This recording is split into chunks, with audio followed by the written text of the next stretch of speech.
If you live in Tennessee, the last month has been a bit of a blur. Over the last 10 days, thousands have descended upon the legislature, both to protest gun control and the expulsion of beleaguered former representatives Justin Jones and Justin Pearson. It started with the Covenant school shooting in Nashville on March 27th. 6 people were killed. And immediately, people began congregating at the Tennessee state capitol, demanding change. And so I was at the state capitol just 5 or 6 hours after the shooting was first reported. We were just getting details about the victims, including, 3 children. Emotions were very high, and I think it seemed like this situation might be a little bit different. But of course, we really couldn't know how things would develop and sort of evolve over the next few days. Melissa Brown covers state politics for the Tennessean. That means she had front row seats for what happened next. House Democrats were very angry that evening. Tensions and emotions were very high. And, Representative Justin Pearson, who is now former representative, his mic was actually silenced at one point when he was criticizing a resolution to honor the Second Amendment from several weeks back. And he was screaming at his colleagues to, quote, do something, do something. Melissa says former representative because Justin Pearson, he got expelled from the Tennessee legislature. So did fellow Democrat Justin Jones. Their colleague, Gloria Johnson, held on to her seat by just 1 vote. Here's how it went down. More than 1,000 protesters gathered at Tennessee State Capitol on March 30th to call for more restrictive gun laws. Some of them made their way inside the building. There were no break-ins, no arrests, no injuries, and no property damage. But the House session came to a screeching halt when Pearson, Jones, and Johnson approached the podium with a megaphone to rally the protesters. Enough is enough! Enough is enough! Enough is enough! Our citizens, our constituents are asking us to act today, and we're here passing laws that have nothing to do with the crisis at hand. What are we going to do today, colleagues? How are we going to address the crisis at hand? The interesting thing is, once they kind of got to the podium, Speaker Cameron Sexton gavelled into a recess very quickly. And so the part of their protest at the well that actually broke House rules was really only a handful of seconds from what we can tell, because once the House went into recess, those rules no longer apply. And so from my understanding, the megaphone came out after Sexton gavelled into the recess. And even though the part of the protest before recess was only a few seconds, it ended up being about 45 minutes to an hour where leadership were milling around. We weren't quite sure what was going to happen. I think the entire time, everyone was just waiting to see how things developed because it was an unprecedented situation. But I think we knew that sanctions would be coming. We just didn't know how far it would go. First, Representatives Pearson, Johnson, and Jones were stripped of their committee assignments and their access to the Capitol. Then, on Thursday, the House voted to expel Pearson and Jones. Less than 4 days later, the Nashville Metropolitan Council voted to send Jones back as an interim representative. Pearson might return to his seat as well, but Melissa says either way, she's never seen anything like this before. I think Tennessee politics over the last month have been unexpected in many different ways, but definitely I think the speed at which this situation developed over the last 2 weeks is unprecedented. Today on the show, how the Tennessee legislature silenced dissent and whether it could happen again. I'm Mary C. Curtis, filling in for Mary Harris. Stick around. This podcast is brought to you by Progressive. Most of you aren't just listening right now. You're driving, you're cleaning. If you're like me, you're exercising. But what if you could be saving money by switching to Progressive? Drivers who save by switching save nearly $700 on average, and auto customers qualify for an average of 7 discounts. So multitask right now. Quote today at Progressive.com. Progressive Casualty Insurance Company and Affiliates. National average 12-month savings of $698 by new customers surveyed who saved with Progressive between June 2021 and May 2022. Potential savings will vary. Discounts not available in all states and situations.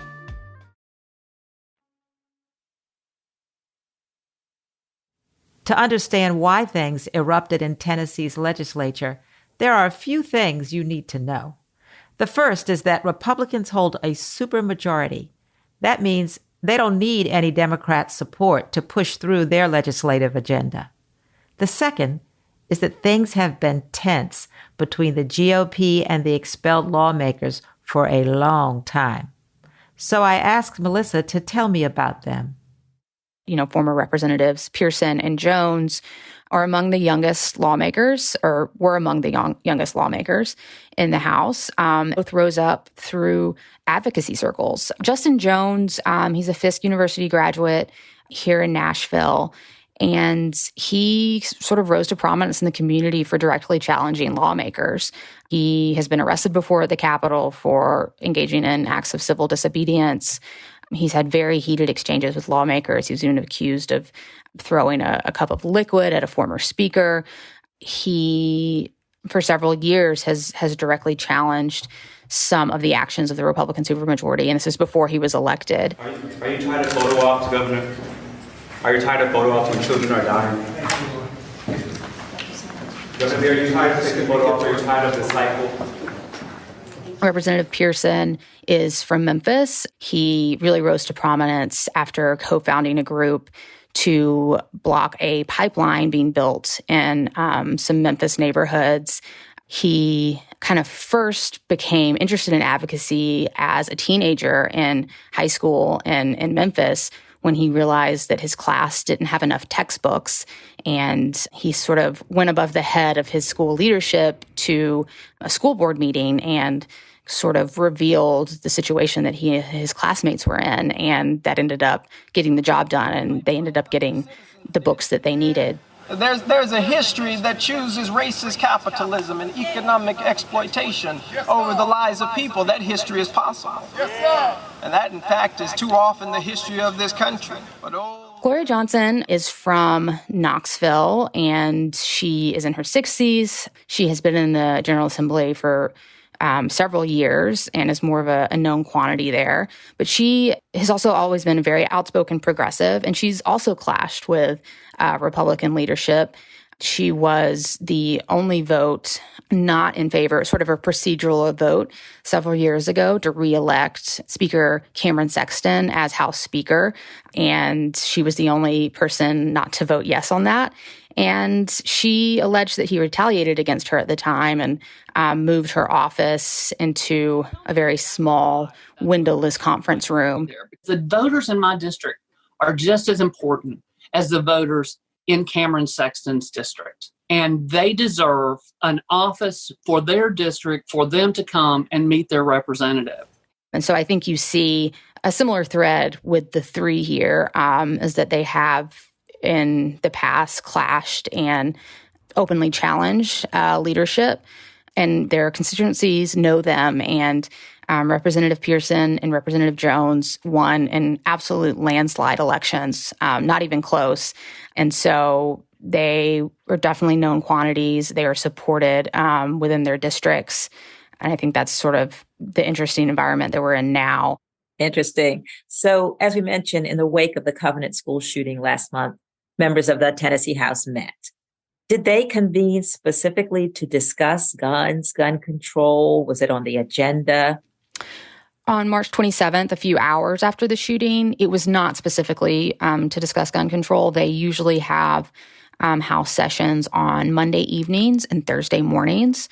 And so it just happened, the shooting occurred on a Monday morning, and so they were scheduled to come into session a few hours later.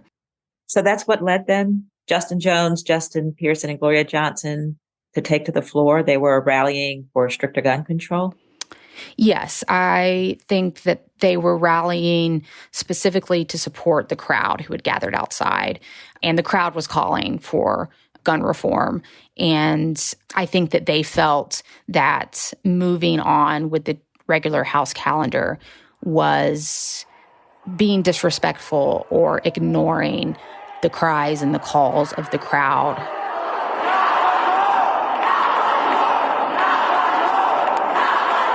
The hundreds of people who had sort of descended on the Capitol to call for change in the wake of the really awful Covenant tragedy. That gun reform protest drew hundreds to the Tennessee Capitol building. By all accounts, it was a peaceful protest, but conservatives quickly started painting a different picture. A lot of misinformation spread very quickly about what happened at the Capitol. My colleague and I actually wrote sort of a fact check, which is not something we do all the time, but we felt it was really important because it felt like on social media spiraled out of control very quickly. There were no arrests at the Capitol. There was no property damage. There was some very tense moments among the crowd. But all in all, Tennessee Highway Patrol confirmed to me it was a peaceful protest. But we saw in sort of the hours and days after March 30th, several Republicans who sort of took some conservative media spin and ran with it, that they likened it to an insurrection, even though there was no violence, which was confirmed to us by authorities. We didn't see it. I was on the ground. But Republicans' argument is that by breaking the House rules, they really threw the House into chaos, and that, if action was not taken against them, if precedent was not set, they would never be able to hold a House session again without something like that happening. And so they said it was an unprecedented act by the trio, and so that they needed to take unprecedented steps. And when did they strip them of their committee assignments and revoke their ID access? We heard sometime on Monday, April 3rd, that they had been stripped of their committees. Representative Pearson had actually not been seated on any committees because he was a very new lawmaker, and so he had not had that chance to be seated yet. So Representative Jones and Representative Johnson were stripped of their committees. We then heard from Representative Johnson and a few other people that sometime over the weekend, their badge access to the building had been canceled. And the Speaker's office confirmed that to us on Monday. And so that's when we really began to understand that this would probably, the conference assignments would probably not be the end of the sanctions that Republicans would pursue against the three lawmakers. Well, let's talk about the expulsion hearings that took place.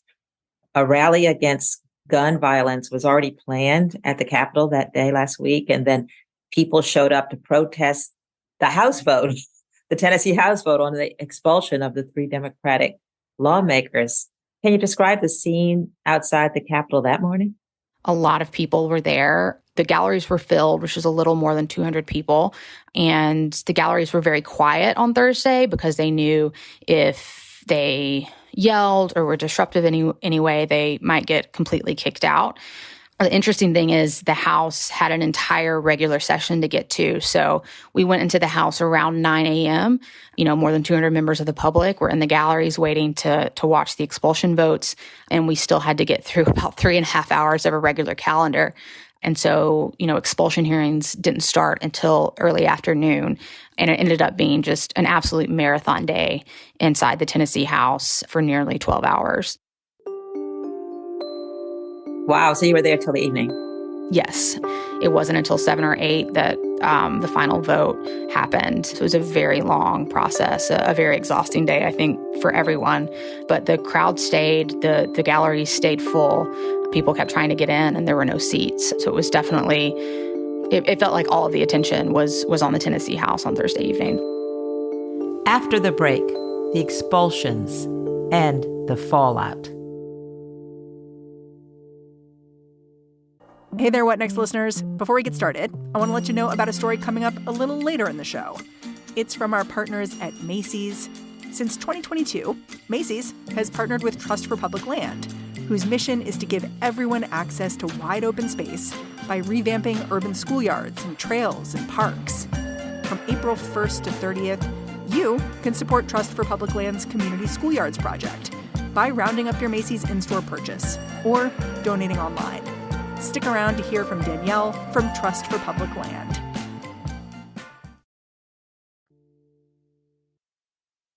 Expulsion proceedings on Thursday were incredibly dramatic, even if the outcome wasn't surprising. Representative Jones used his time at the podium to call again for gun reforms. And that until we act, there will be no peace for the thousands of children who came here demanding that we act, who are afraid that if they're in school, they will be gunned down because you have passed laws to make it easier to get a gun than it is to get health care. Representative Pearson treated his podium like a preacher's pulpit. It's a prophecy.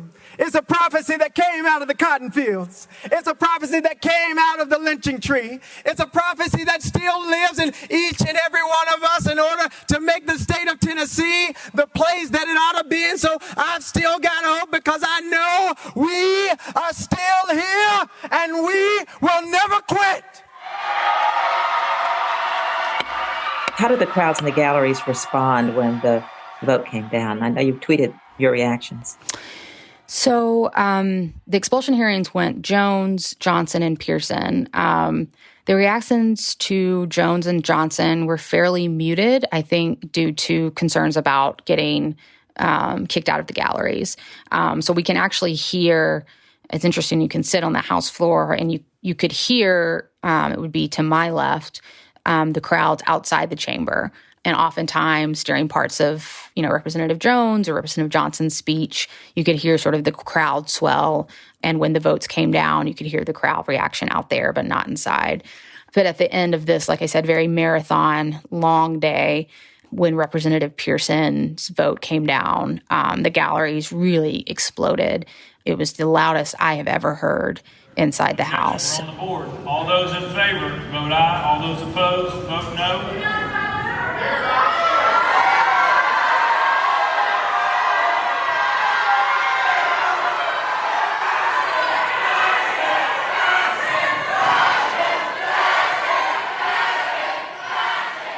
And a lot of chants, a lot of shouts of fascist.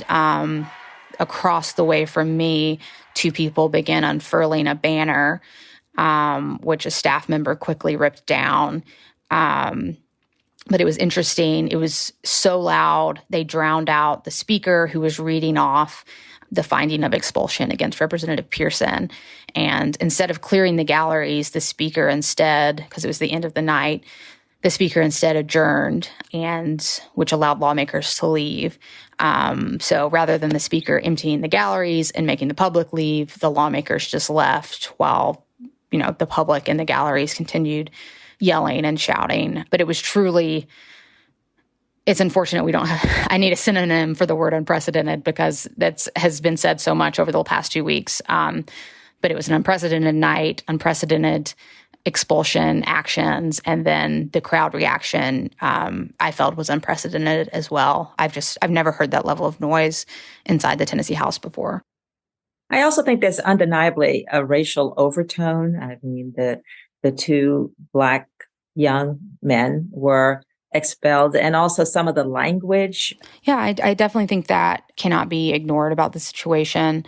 Republican lawmakers expelled the youngest two Black legislators in the General Assembly, which obviously reduces an already minority caucus. And it should be noted that, Representative Pearson's and Jones defended themselves in the expulsion proceedings. Representative Johnson, who survived by a single vote, her case was at times argued by two former lawmakers who are both white men. And I think that is an important thing to note about sort of the environment inside the House chamber on Thursday. And even Representative Johnson, when asked why she thought that she survived, said it might have to do with the color of our skin. Right. I talked to her at the end of the House session before she left, and I asked her, what do you think the difference was? And she kind of looked at me, and the implication was, why are you even asking that? But then that's what she said, that she is, a 60-something white woman. She's been in the legislature for a few years. And then, Representative Pearson and Jones are young Black men who are very new to this environment. And I think she's been very vocal and transparent that that's the reason that she believes the difference. I couldn't help wondering how things could have gone differently. As you say, this is the most extreme punishment they could have meted out. So I'm asking, if Republicans were unhappy with the conduct of the three, were there alternative ways to express that? Could they have received a warning, censure? Mm-hmm. Definitely. I think, and this is so the House Speaker Cameron Sexton held sort of a media availability after, and someone asked why not suspend them, which is not actually an option. And House Speaker Sexton said, maybe we should consider adding that as an option. But there were lesser sanctions, stripping of committees, basically some procedural ways to sideline a lawmaker from the decision-making process in the General Assembly. But expulsion is obviously, I think someone called it a nuclear option, and it is a nuclear option. And it has only been used in the past in the most severe situations.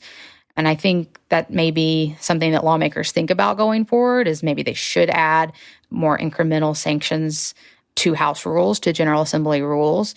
But there are certainly options to sanction lawmakers that do not rise to expulsion. But Republicans argued that the protest was unprecedented, and so it required an unprecedented response, I think, is the general argument. Who's going to represent Jones and Pearson's constituents? These are 150,000 or so folks. Mm-hmm. The interesting thing, and I was thinking about this on Thursday, is the Republican supermajority pursued these expulsions, but it's unclear what they may have gained by it. They have now skyrocketed the political platforms of Representative Pearson and Representative Jones. Expulsion in and of itself does not prevent you from reseeking election.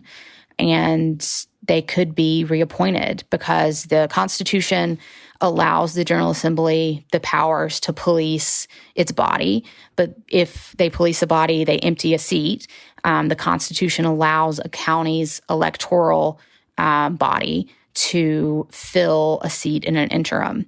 And so the Nashville Council and the Shelby County legislative body have the authority to tap someone to fill their seats. And we see right now local lawmakers are moving pretty quickly to try to see what they can do because, like I said earlier, both of those former representatives were elected by a landslide and they're very popular with their constituents. I'd imagine by now, listeners and all the folks who have watched this play out are thinking, could this happen in my state? So could you explain just how singular was what happened in Tennessee, singular to Tennessee, and could it be replicated elsewhere? I can't speak specifically about every state, but I think most state legislatures have mechanisms in place to remove lawmakers.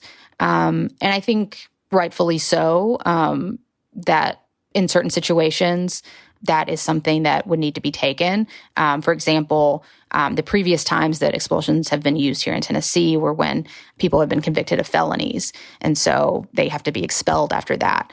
So I think it is dependent state by state, but most state legislatures do have mechanisms to expel. I think what is different about Tennessee right now is that Republican supermajority. They needed, I believe it was 66 votes on Thursday to expel a lawmaker, and the Republican caucus easily has those votes. They don't need to work with anyone across the aisle to make that decision. It definitely could happen in another state. I think you need sort of the conditions to be ripe for it, but that is sort of the framework and the foundation of how we got here in Tennessee. Well, let's get back to the thing that started it, what we talked about earlier that sometimes gets lost, which is gun violence. Will that issue play a larger role in the final weeks of the legislative session in Tennessee? Any proposed legislation, anything? I think that's the major question right now. So on Monday, leadership led by Governor Bill Lee issued sort of a school safety package, but it all involves school security measures. No legislation regarding gun access or gun reform. So the governor is pushing millions more in his budget, which hasn't yet been voted on. So they're amending that budget to include things like paying for an armed guard at every school. And there are a lot of opponents to this that say this is not directly addressing the issue. Interestingly, Governor Lee, I spoke to him. I asked him specifically if he would support a red flag law, something similar that we saw like in Florida after the Parkland shooting. And he won't specifically say that he would support a, quote, red flag law, but he does say that he does not believe people who are a danger to themselves or to others should have access to firearms, which is sort of at the heart of what a red flag law is. But he is on record saying that he is calling for lawmakers to bring him proposed legislation that might deal with that. And right now we haven't seen anything. Another interesting facet is that the Senate Judiciary Committee, which is a pretty powerful committee in the other chamber of the General Assembly, the committee's chairman, in the wake of Covenant, basically started blocking all gun bills. Some of them would have increased access to guns. Some of them would have been more sort of gun reform measures. But he basically said, he felt it was disrespectful to consider any related legislation in the wake of Covenant. And so it sort of remains to be seen if some gun reform legislation does bubble up, if it would even be allowed to be heard in the Judiciary Committee. Democrats are definitely trying to bring some bills before the end of session, but they would certainly have to have some bipartisan support to get any movement on those. And we don't see any movement on that yet. Well, we've seen that if the goal of the Tennessee legislature was to silence the Tennessee Three, the opposite has happened. Before the expulsion, few people might have heard of them, but now they've been given a national platform. They've been hitting every show and they're spreading their message. Will that make a difference to their cause? Yeah, it's a good question. It has to be noted that they really have just skyrocketed their platforms by expelling them from the legislature. They are now known, I think, across the country. And it's sort of, what do we call it? The Streisand effect of House Republicans sort of overreached and now created a real opponent, in their backyards. And that's definitely something to watch. Thank you, Melissa Brown, for coming on What Next? Thank you so much for having me. Melissa Brown covers state politics for the Tennessean. That's the show. If you're a fan of What Next, the best way to support our work is to join Slate Plus. Go to slate.com/whatnextplus to sign up. What Next is produced by Elena Schwartz, Anna Phillips, Paige Osborne, and Madeline Ducharme. We're getting help from Laura Spencer. We're led by Alicia Montgomery with a little help from Susan Matthews. Ben Richmond is the Senior Director of Podcast Operations here at Slate. And I'm Mary C. Curtis, columnist at Roll Call and host of its Equal Time podcast. Find me on Twitter. I'm at mcurtisnc3. Thanks for listening. Talk to you tomorrow.